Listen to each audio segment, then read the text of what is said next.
வாங்க ஃப்ரெண்ட்ஸ், இன்றைக்கி ரவை கிச்சடி எப்படி பண்ணுறதுன்னு பார்க்கலாம். அதுக்கான வெஜிடபிளை நான் கட் பண்ணி எடுத்துட்டேன். இப்போ ஒரு பேனில் எண்ணெய் ஊற்றிட்டு அது நல்லா காஞ்சதுக்கப்புறமா அதில் கடுகு, உளுத்தம்பருப்பு, கடலைப்பருப்பு, கருவேப்பிலை, 2 துண்டு இஞ்சி, பச்சை மிளகா, அதுக்கப்புறமா வெங்காயம் நம்ம குட்டி குட்டியாக கட் பண்ணி வச்சுருக்கேன். வெங்காயம் ஆட் பண்ணி நல்லா ஃப்ரை பண்ணி விட்டுக்கலாம். நமக்கு தேவையான நல்லா உப்பு இதிலே ஆட் பண்ணிக்கலாம். உப்பு ஆட் பண்ணி நல்லா ஃப்ரை பண்ணி எடுத்துகிட்டு இது நல்லா ஃப்ரை ஆனதுக்கப்புறமா நம்ம ஆல்ரெடி கட் பண்ணி வச்சுருக்க வெஜிடபிள் இதில் ஆட் பண்ணிக்கலாம். வெஜிடபிள் குக் ஆனதும் நம்ம ரவை ஆட் பண்ணிக்கலாம். நான் வந்து புது ஸ்டாண்ட் வாங்கியிருந்தேன். அது வந்து எனக்கு கரெக்டாக எப்படி ஃபிக்ஸ் பண்ணுறதுன்னு தெரில. அதனால இந்த மாதிரி வீடியோ நான் இப்போ கண்டுபிடிச்சிட்டு நெக்ஸ்ட் வீடியோவில் கரெக்ட் பண்ணிக்கிறேன்.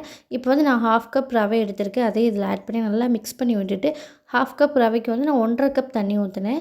இப்போ நீங்கள் 1 கப் ரவை எடுத்திங்கன்னா 3 கப் தண்ணி ஊற்றிக்கோங்க. அந்த மாதிரி தண்ணி ஊற்றிட்டு நல்லா மிக்ஸ் பண்ணி விட்டுக்கோங்க. நான் வந்து மீடியம் ஃப்ளேமில் தான் வச்சுருக்கேன், லோ ஃப்ளேமில் வைக்கல. மீடியம் ஃப்ளேமில் வச்சு நல்லா மிக்ஸ் பண்ணி விட்டுட்டு நான் 2 நிமிஷம் மூடி போட்டு அப்படியே வேக விட்டுட்டு எடுத்துட்டோன்னா நம்ம டேஸ்டியான ரவை கிச்சடி ரெடி ஆயிரும். நீங்களும் ட்ரை பண்ணி பார்த்துட்டு எப்படி இருக்குன்னு சொல்லுங்கள். ரொம்ப ஈஸி அண்ட் சிம்பிள் ரெசிபி தான். நைட் டின்னர், மார்னிங் பிரேக்ஃபாஸ்ட் அந்த மாதிரி நீங்கள் எடுத்துக்கலாம்.